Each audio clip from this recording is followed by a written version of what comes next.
Hey everybody, it's the Trout, and coming up on this episode is this. I actually was friends with Les Paul because the guy I was telling you about, who was my mentor, Jeff Gray, he knew Les, and so he took me over and we met Les at his house. When Les had this huge studio he was building in his house, looking down. It was like the Gibson and Ampex factory blew up in his house. It was just like next and everything. What you just saw was a clip from this episode where Brian Tarquin, three-time Emmy Award-winning artist, talks about his relationship with the late, great Les Paul. Brian is a phenomenal artist that has, as I said, won Emmys, but his music can be heard in different TV shows, movies, and he is a fantastic jazz artist. But what he talks about is not only his career in this episode, but also his brand new album he just released that he helps support, it's going to help support veterans in America. He's just like me. I think we should do more for our veterans, and I hope that you watch or listen to this episode, learn about his relationship with this album that he just released, because all you can do is listen to it. The more people listen to it, the more money he makes on streaming, and learn about his phenomenal career where he continues to work on some wonderfully talented, great music for everybody. If you may recognize his name, he was a very famous jazz musician back in the 90s, and he's parlayed that into a lot more things in the music industry.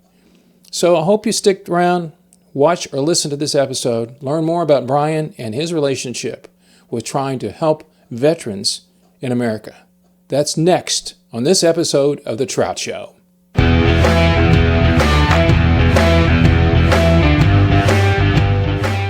You play all the instruments on this. Well, a lot of the instruments on it. You recorded them in your studio, except for the drums.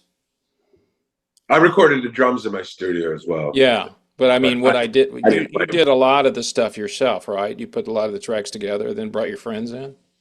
Yeah, basically, it was done over the pandemic. So, I kind of started in 2019, but then the pandemic hit in 2020. So everybody was on lockdown. So they went and did their tracks, from their studios, Right. and then to me, as far as the guests go.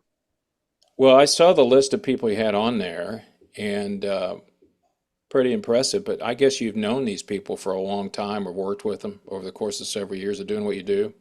Yeah, some of them I've known for a while. Some of them I just met. Some of them, are old acquaintances that we kind of got hooked up, and they wanted to participate in this project.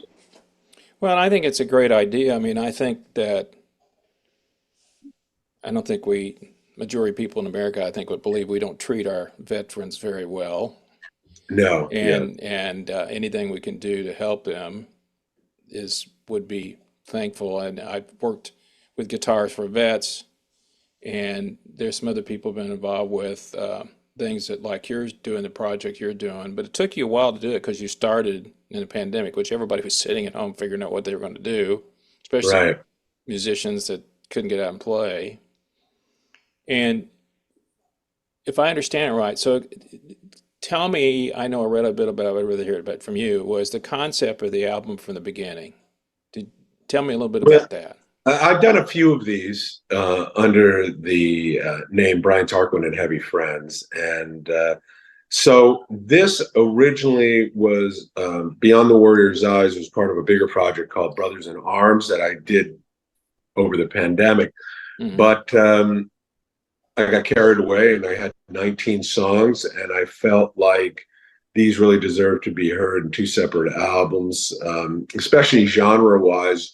One was really a hard rock one, instrumental, and the other one was really a more jazz fusion type rock, progressive rock, however you want to kind of title it. And so I separated them, and then I made them into two separate releases. Okay. Was the goal all along to support the organizations that you're involved with? Because your work with not only the one this album's going to, but there's also the Fisher House or something like that that you're involved with or have been Yeah, involved that with. was the Fisher House Foundation. That was the charitable organization on the last one, Brothers in Arms. That had Joe Satriani and Vinnie Moore, and that did really well at the metal charts. And then this one, we went for Hope for the Warriors, Hmm. which did give all sorts of assistance to the Marines and Navy vets as well, trying to help them readjust into normal life. So when you do a project like this, I'm curious about, you go out and promote it, but the days of selling records to kind of support something like this, where do you believe that, or will try to get most of your support financially on a project like this? It'd be all streaming, Is it basically. really? Okay. Yeah. Because nobody downloads anymore. No. Let alone buy CDs. There's no place to even buy them anyway. No. So physical actual product is pretty much gone the way of the dodo bird. So and it's also to draw attention to the organization for them to go and donate directly to the Right. organization.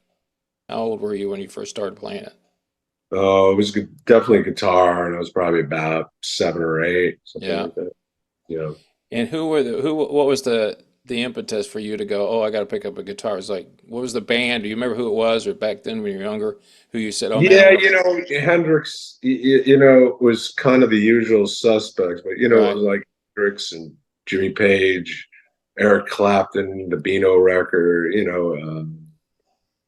the Beatles were, and the Stones. I was always a real big Stones guy, Right. so I liked what the Stones were doing. They have like American DNA in them. It's like they come from the real blues rock Yep.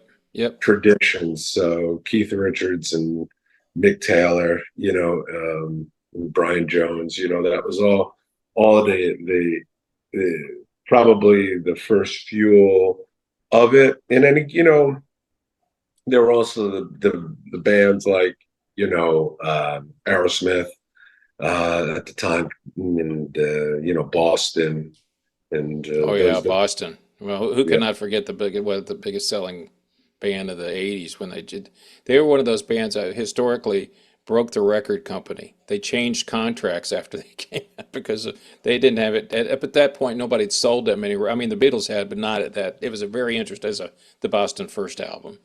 But you're yeah, going back to the blues. I'm a big blues guy, but where I picked it up was listening to Stones records because yeah, that's exactly what it they is. were doing Yeah. Howlin' Wolf and stuff like that, and I'm going like, oh, I like this, and then I started listening to the original people, and then that's where it all came from. And the other thing, of course, is Richard still, I think all he ever plays in is G. I think he's just the whole time he's always I mean, everybody joked about he always plays, but if you list all the iconic songs he wrote, they're always in retuned to G, drops the Yeah. E, takes the E off. And then, because when I was a kid, I was like, how does he play? How come I can't get that sound?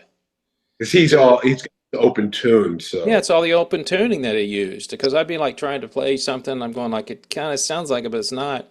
And then I saw him, and then I go, okay, it's all the open tuning. yeah. So you started doing that, and then but were you playing in a band like in high school and things like that? Yeah. Yeah, I was in a few bands, and we did, high school dances and bars, pubs, and weddings and all of that stuff. Yeah, So I went usual to suspects. Yeah. your usual places, usual suspects, and but I have to say, when Van Halen came out, that changed everything for me. Mm, Just the way the whole thing sounded, because he was just, he had his own tone, his yep. own sound, his own style, his own everything. So I could still remember listening in the car when we listened to FM radio when I heard You Really Got Me come on the radio for the first time. yeah, And I was listening to his lead break. I'm going like, okay, this is just insane.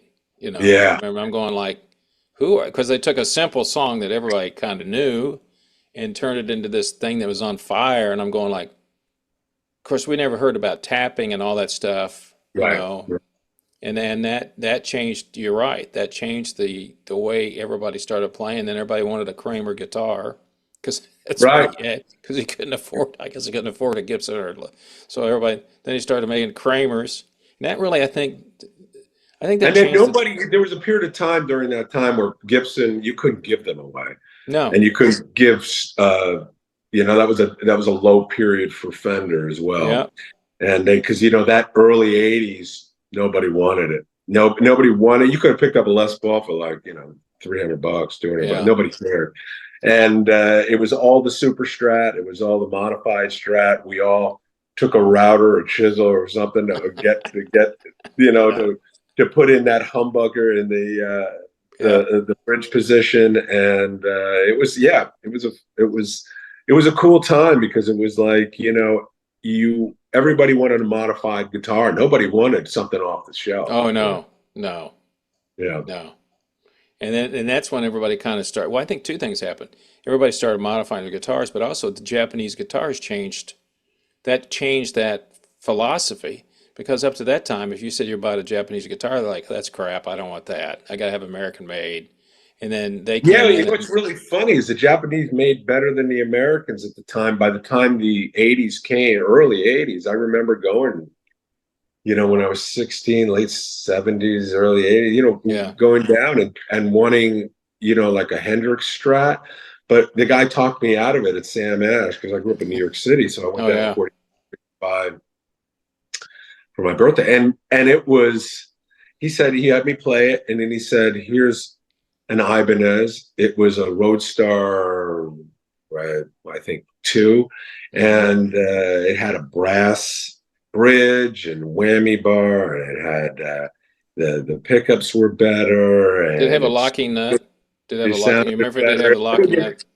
No, there Or was no locking nut okay, on that the. was before Floyd Rose and all that stuff came in, Yeah, probably. before they mass produced them. I mean, Floyd Rose was out, but I remember it would cost $400 for the Floyd Rose, and it Yeah. would cost probably another 300 to have it put in wrong.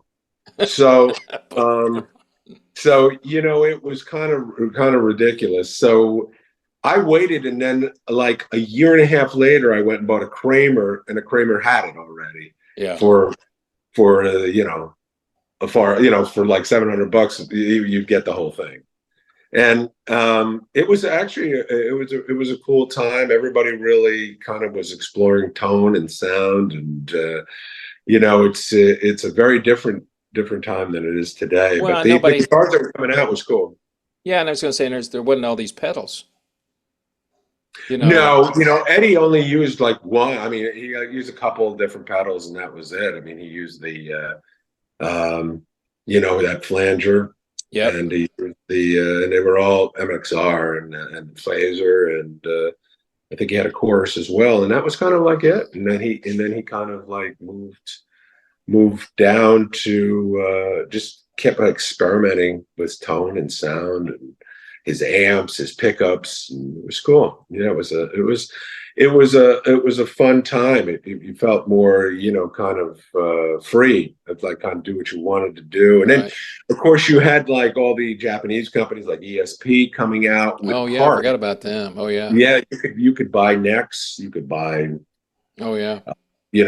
bodies you could do. And so I got into like just building my own guitars or making a body out of like maple and then putting a neck on it. And, I was really into all that stuff. It was really cool. And, you could kind of create your own guitars and stuff. And then of course came out of all of that, Ibanez just completely exploded.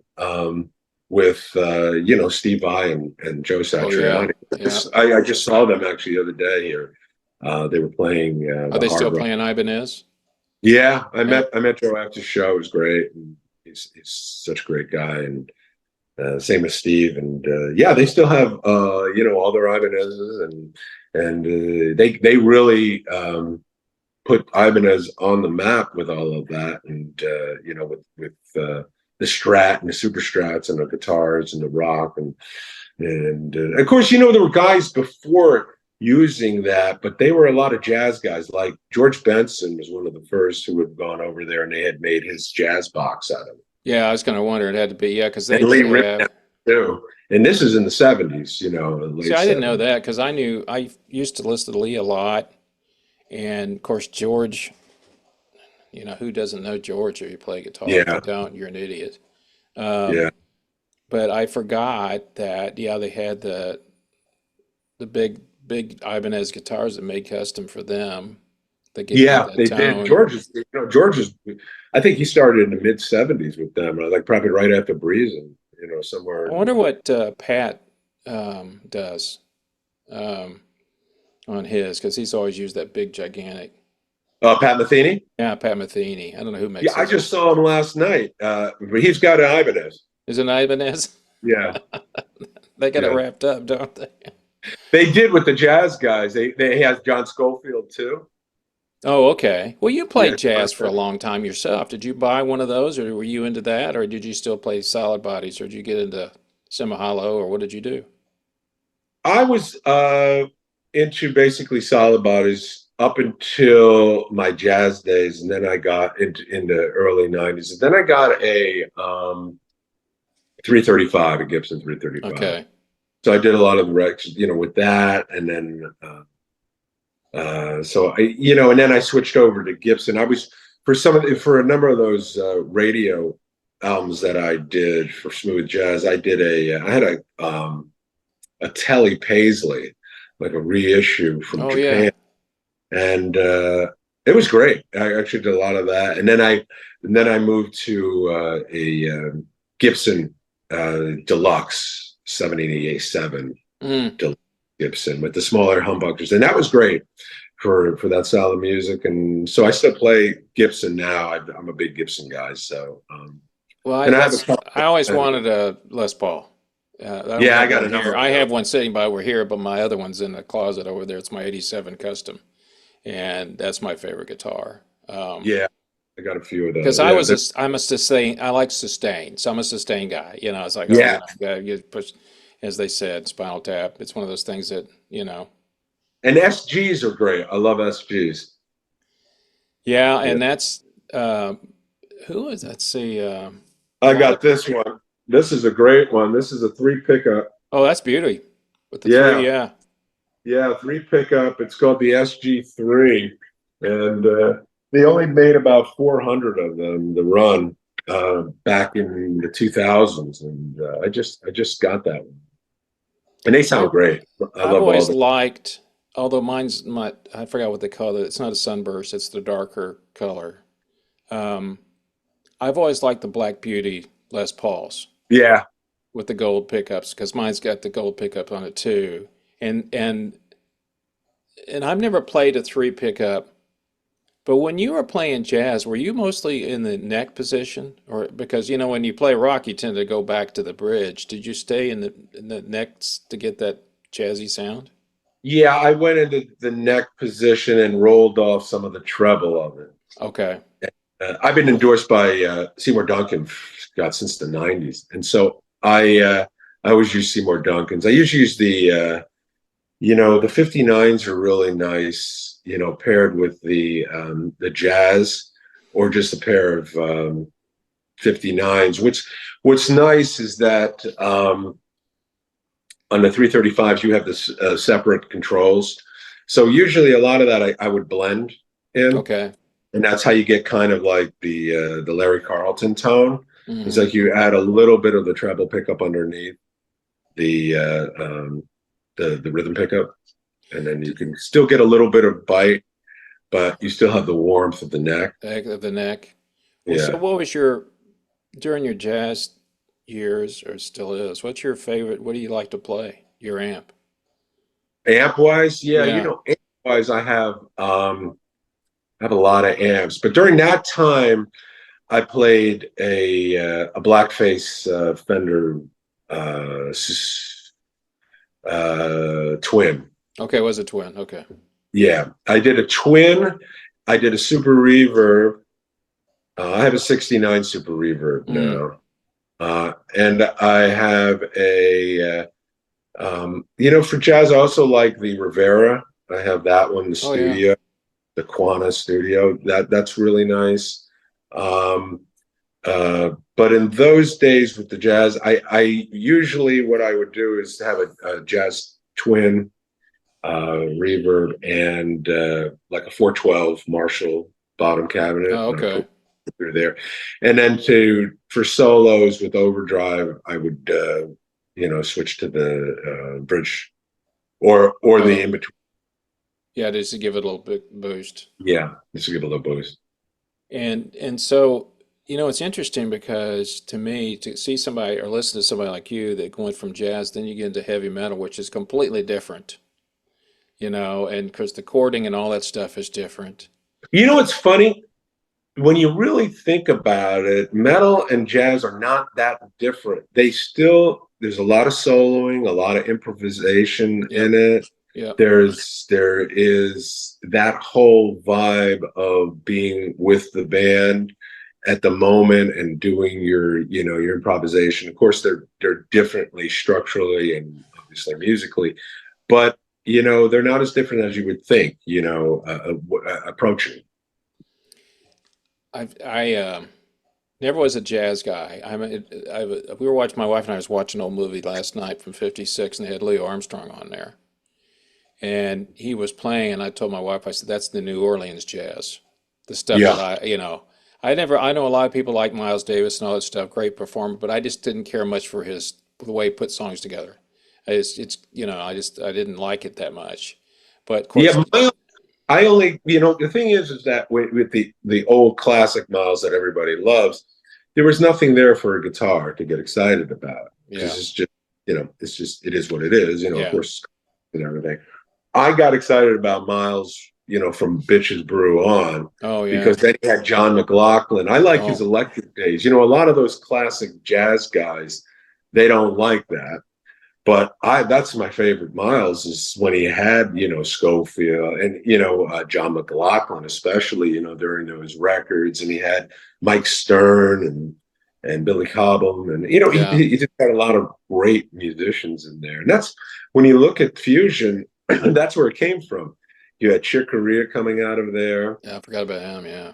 and forming Return to Forever, John McLaughlin, return, coming out of there, forming Mahavishnu and you know Zawinul, who came out of there, and Shorter, right, came out of Mm-hmm. there and formed Mm-hmm. Weather Report. So it's kind of like the branches of the tree. Yeah, the one person that kind of caught my eye was Jean-Luc Ponty that you've Oh yeah, Jean-Luc is great. I haven't, and I thought, man, look at the people he's got on this thing. He calls them up and they come on and play because he was, everybody back when he was, all that stuff was so hot at one time. Of course, music now is just kind of weird for me, but those Yeah, it's not names, a lot of instrumental music anymore like that. no. You know, Well, I and mean, you, there's you jam know, band stuff, but well, I was going to say your career has been made mostly on instrumentals.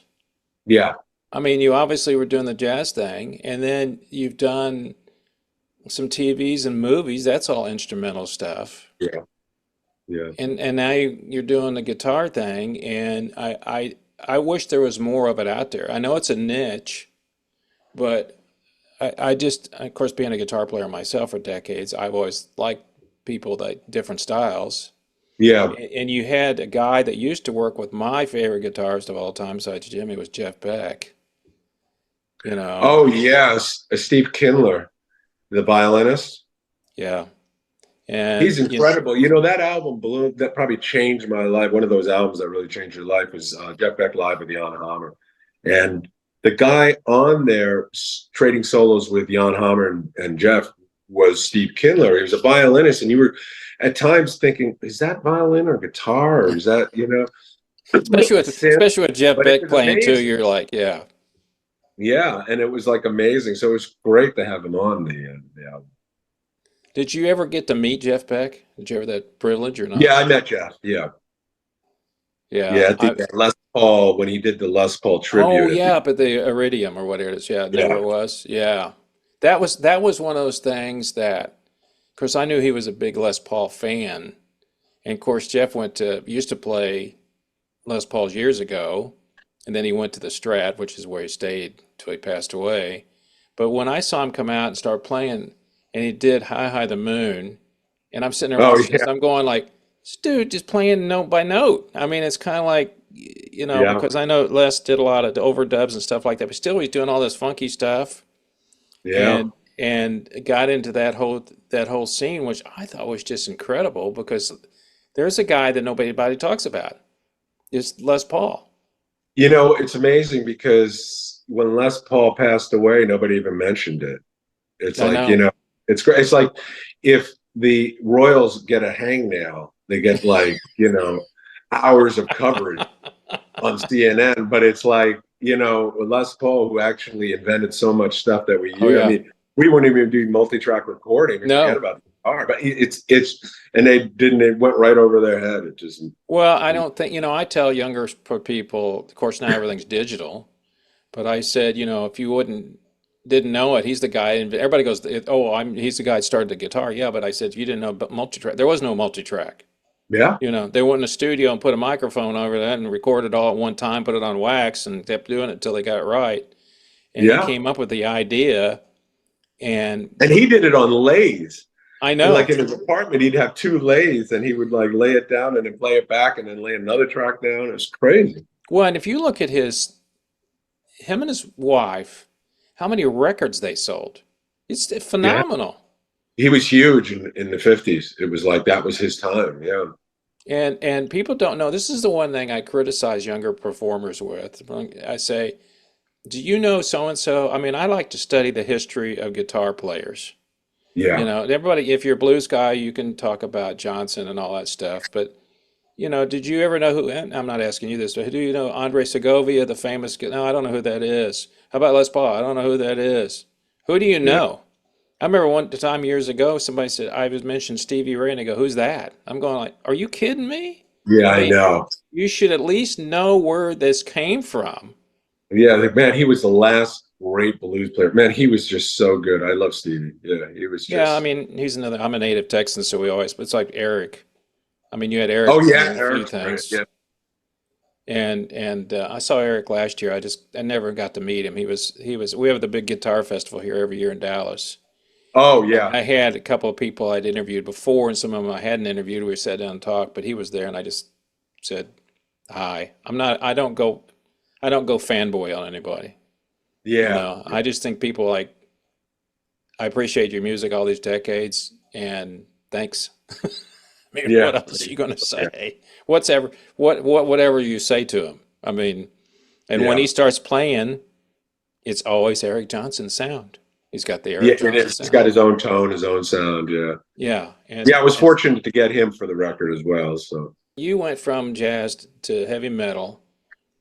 And did you get your training to become an engineer just by sitting in on some of the other studio stuff as you grew up? I mean, as you got older, watching people do the board I and all that went stuff? to, you know what, in New York, I dropped out of college and I said, you know what, this is not for me. I'm not going anywhere with this thing. Right. So I went to basically music production school, audio engineering school. So I got the basic rudiments and everything there. And then I went to, I worked at some studios in New York and basically kind of learned it through there. See, when I first approached it, I thought this was going to be a great avenue for me to learn how to produce my own records and, Right. and learn, how to get sound and record. And of course, studios back then, you couldn't really buy anything affordable. No. Even a crummy piece of junk, Tascam, 8-track quarter-inch reel to reel was Yeah. like, Yeah. $8,000. Right. It was ridiculous. It was just, yeah, a package would be $15,000 and you got like this crummy desk and that. It was before Mackie and Alesis Oh and yeah. before all of the D88s and Tascam brought out that. Oh yeah. So it was a precursor to that. I remember later on the D88 or the ADATs came out, but they wanted like 10 grand for each one when they first came out. It was crazy. So it was a time where if you wanted to record, you'd either have to save the money up and then go to a studio. And mostly it would have to be, a B-side studio because Yeah. B-side studio because you couldn't afford Afford to, it. go do a demo at, the Hit Factory. Yeah. So I had moved to California, and started working in records and audio engineering. And as I was working, then the prices came down. It was like when I first went to a jingle house in New York, and I worked there as an assistant engineer, and I was repping them too in advertising. So I was there about a year, and having grown up and lived in New York, I was kind of tired of it, and I wanted to go to California. So I went to California, and I started, I got a job producing like commercials for Ogilvy and Mather, an advertising agency. Okay. I moved into doing records, and then going to, working at Restless Records and Virgin Records, the record company in Beverly Hills at the time. And then working at Powerhouse Records or Powerhouse Studios. Because I haven't heard that for a long time either. Powerhouse, Yeah, Powerhouse. Oh, and they were out in the valley. And so, I kind of like started doing demos there and working that way and kind of creating this. And I had a good friend in New York who I'd worked for when I first got out of audio engineering school. And he had a studio called Far and Away. And Jeff Gray, he's actually now in Boulder. He has a studio. Great guy. And he taught me a lot about, audio engineering and signal flow and how everything worked. And I did a lot of demo stuff there with him. Actually, the very first record I ever did was really like a demo record. It's called Ghost Dance. And that basically, I did that there. And a studio called 335 in Hollywood. California. It's because I was going back and forth to New York and Hollywood. Right. And so it kind of all developed from that. And then that's kind of how, after that album came out, then I went and, I got with Instinct Records, and Instinct kind of like sent me to London to do the record, to work with a producer there, Ernie McCohen, at a studio called Boogie Back Studios. And he actually, we did it on a Neve and everything proper, and it was a great record. That was Last Kiss Goodbye. That did really well, and I had a number of hits on that. So I kind of followed a few records. Well, what I was going to say is, you've seen the change in how recording's done. Yeah. I mean, because I always tell people that listen to Beatle records, that I go, that was like 2 8-tracks they put together, and like when they had, there was a disc that came out the other day on Instagram, I think it was the first 8-track, or I think it was 8-track disc that they put in Abbey Road. Yeah, I don't remember the brand name. So anyway, they were putting it out, and I just told my wife, I said, see those big fader things? I said, that all is gone. But I said, more importantly, look at the guys there in the studio. And she goes, what's about them? They all have suits on. Yes, that's the way everybody recorded. It was really funny. And I'm friends with Shel Talmy, the famous producer. He did all of the singles for The Who. Oh, okay. Oh, yeah.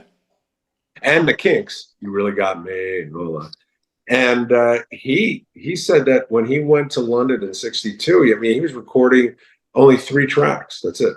It was just 3 tracks, and that was it. And you had to get it right, and the band had to be well rehearsed. And it was pretty amazing. All the stuff that the limitation that everything had. Oh, yeah. And there was only 2 studios, I think, at the time. Olympic and Olympic. Yeah, and then there was I think Abbey Road. I think that was it. That was not much there, because everybody was in a suit, just like that. It's funny, even in the '80s, when you would go out and you'd have to go, like, you didn't have, like, what they call semi-pro audio at the time, even in the '80s. No.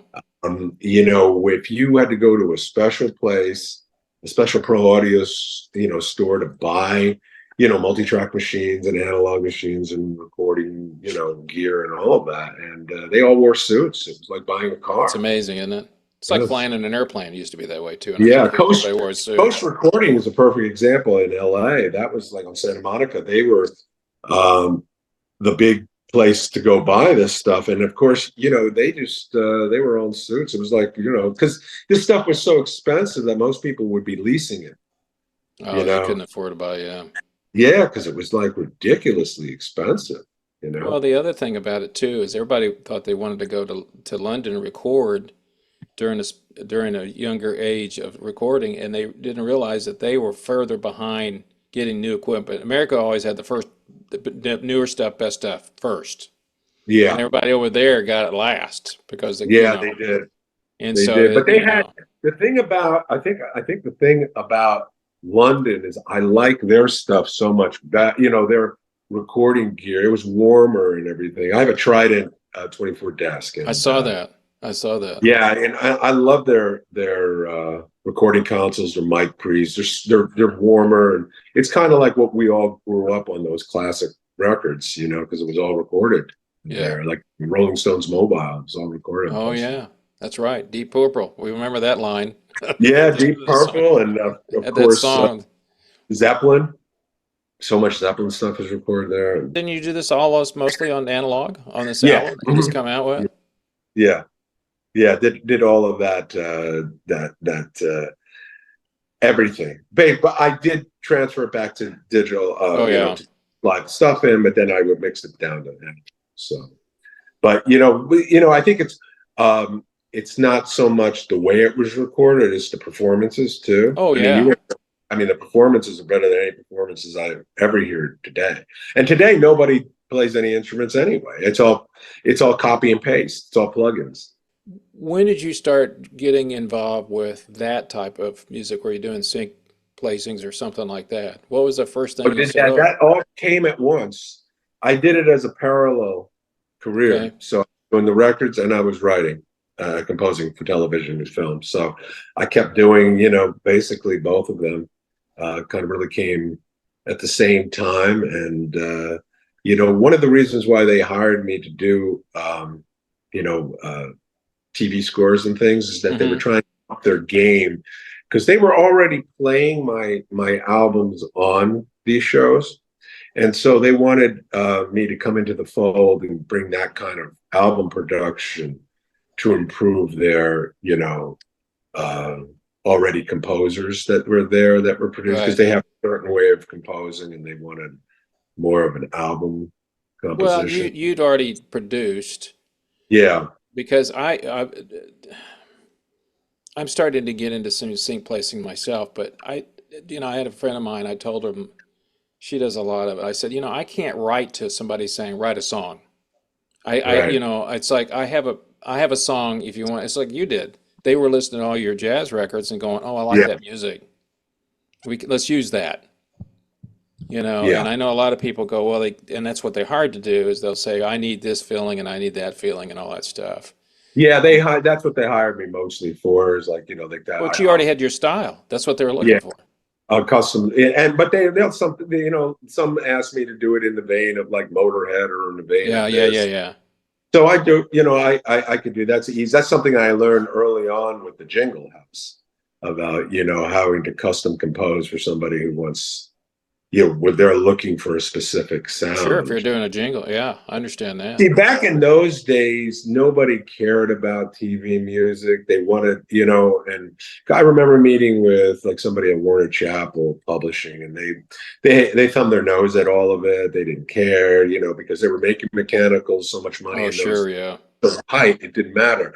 I always laugh because fast forward like 10 plus years later, they bought all of the music, television music catalogs and the libraries, because they were losing so much money when Tower closed and nobody was ever, and they couldn't sell any more records, and they have warehouse full of the Eagles records, and what the Yeah, hell what are are you they going going to do with them? and so they took it and embraced that format. But back in the early 90s, in the late 80s, nobody cared about it, and so it was an open field. So I could go into a post-production house with a DAT or something and give it to them, and Oh, wow. even off a cassette or something, they play it, and it was see, today it's really competitive.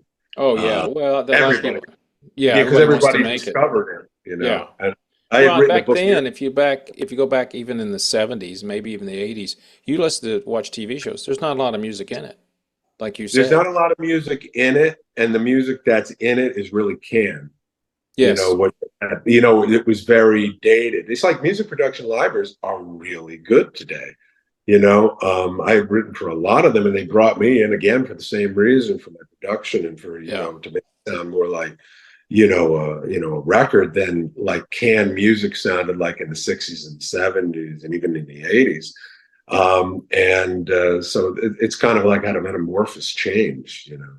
Well, what do they say? Everything old is new again, or whatever the old saying Yeah. is, because, I couldn't figure out, and I'm not a big streaming guy because I think it's one of those things. It's like people fight over all the time about, oh, I get this many streams, but you don't make much money at it, Well, and what's very interesting with streams is streaming. It's like Neil Young said.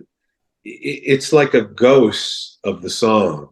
If you put on the CD and you put on the stream, there's something missing. There's mm, like a body missing. You're only getting 10% of that song with that stream.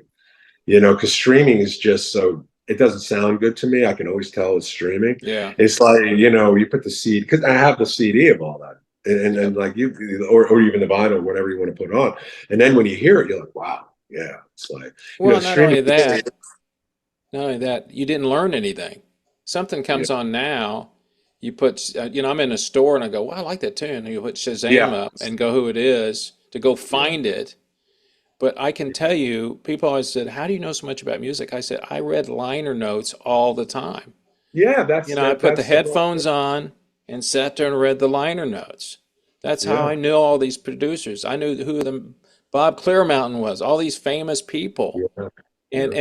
and we were talking about mastering and recording. One of the Clapton's albums he did about, oh, is it 7, 8 years ago, where Glenn Johns came in and produced it. He said he still only uses 16 tracks. That's it. Yeah. If I can't get Six it all done in track, 16, 2 inch. I'm done. Yeah. 16 track, 2 inch. That was Les Paul's his whole thing about.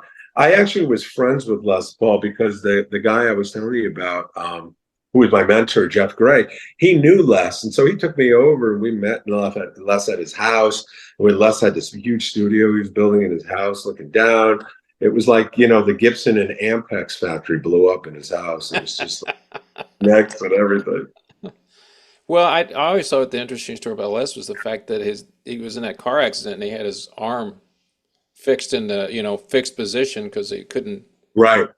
he couldn't they said you'll never play guitar and he said fix it so I can play guitar. He said, just point it there.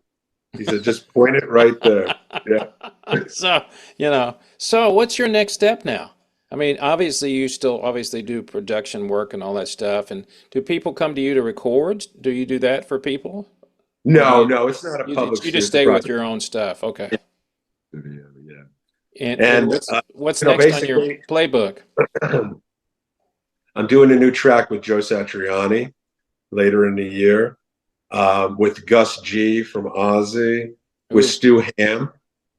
Stu And, Ham. yeah. And so, we have some exciting projects coming up. So it's great. I also have a music catalog that's represented by APM, who's owned by Sony and Universal, and Sonaton Mm, worldwide.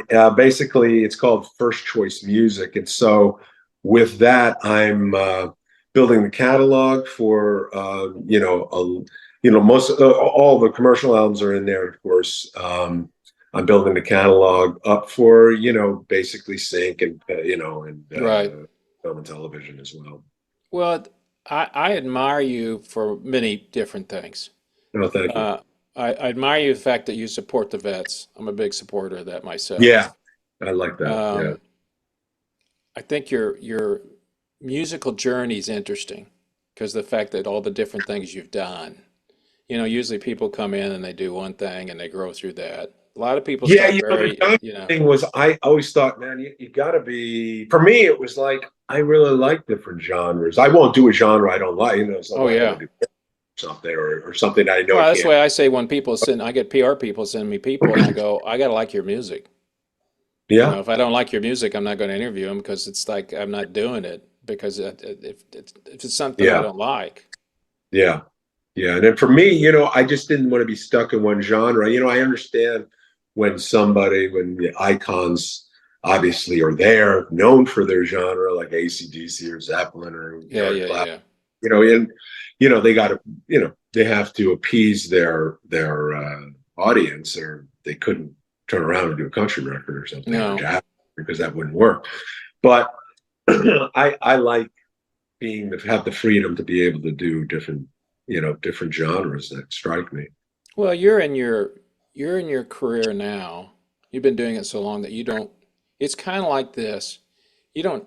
Not that you try. You don't need. Who are you going to impress? You don't need to impress anybody. Yeah, I right. mean, who do you going to? You sit there. You got three Emmys above your head. Now, a lot of people may not know what it is, but I know what they are. And you've done all this work with these famous musicians, and even the people that played with them. And you can pick up the phone and call them, and that all comes from street cred.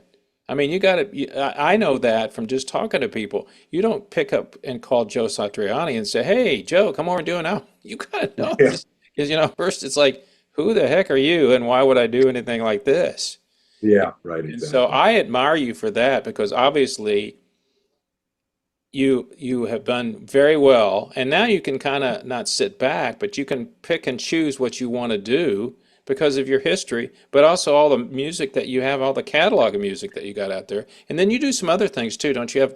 I saw you did some used to do stuff teaching people how to do certain playing guitar or something. I don't know, was it tracks or something that I read a little bit about something like that you were doing?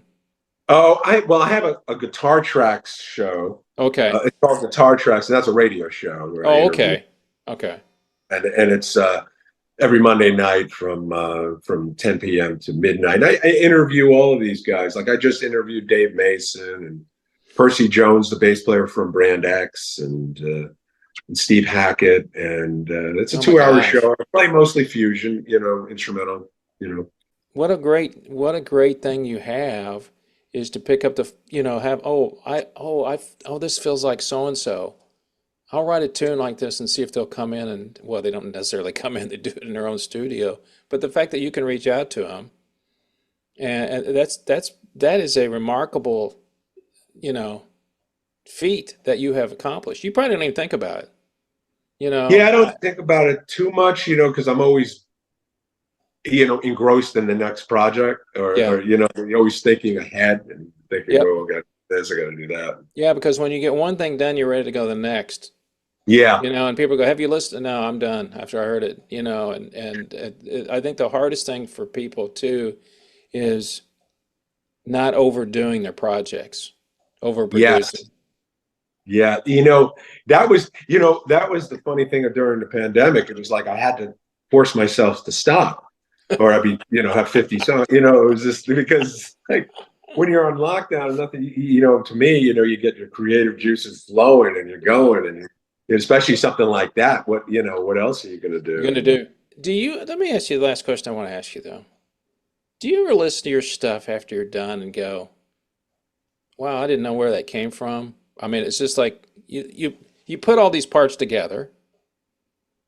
And I mean, you might listen to it 2 months, 3 months later and go, I don't, where did I throw that in at? What was that? I mean, do you ever think about that?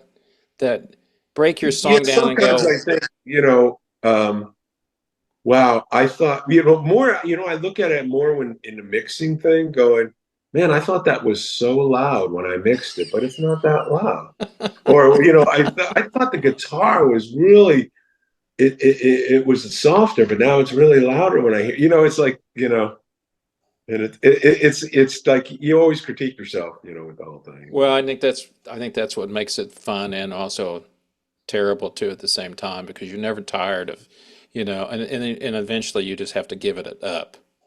I Well, remember, in the early days when I was an assistant engineer and having that thing, and then having, the demo bands coming in the studio and then recording, and just like going over the same shit over and over again. It was like a work. It was like, you felt like saying it sucks to begin with, so just forget it.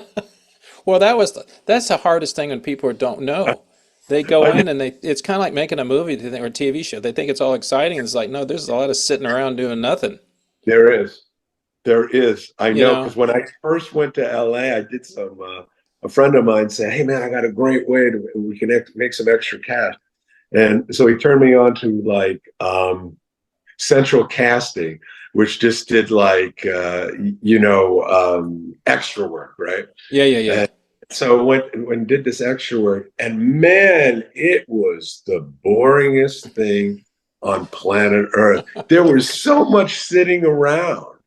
It was like you would do one scene, and then of course you'd be waiting for Jack Nicholson to get his shit together, and it was crazy. Yeah, Well, and I had a friend of mine I recorded back in the early '90s with. She was in my band, and she worked as a PA on a couple of movies, but she always wanted to be in the movies. And long story short, her husband lived in the East Coast. She was in the West Coast, and I got caught up with her several years later, and I said, "Do you not do this anymore?" She said, "No, because I go in for a reading, casting call, for a Law and Order one-liner, and there's 300 people there." oh, it's awful. Yeah, that made music look easy, and the other thing is that to make, when I first went there, I had this notion I wanted to be a director. So I Right. had a Bolex camera from the 60s, Oh, yeah, yeah, yeah, yeah. and I was really, and then I got there, and my music was already taken off, and I was written up in a guitar magazine, and things were going. They were using my music in the Olympics, and I thought, wow, this would be kind of cool. And then I realized that it's not that cool. There's like 2 billion other people that went to school for this and have like PhDs, and they're like production assistants waving traffic around. And the thing that I didn't like about it with this kind of TV film production is you need 7,000 people to do this. Yeah. You need so many people. Is like grips and this and that and the other thing, and where in music you could do it all yourself in the studio, Yeah. It's a lot of or moving get a parts. couple guys. Yeah, and now So people sit at home and do it all, I know. just like you did.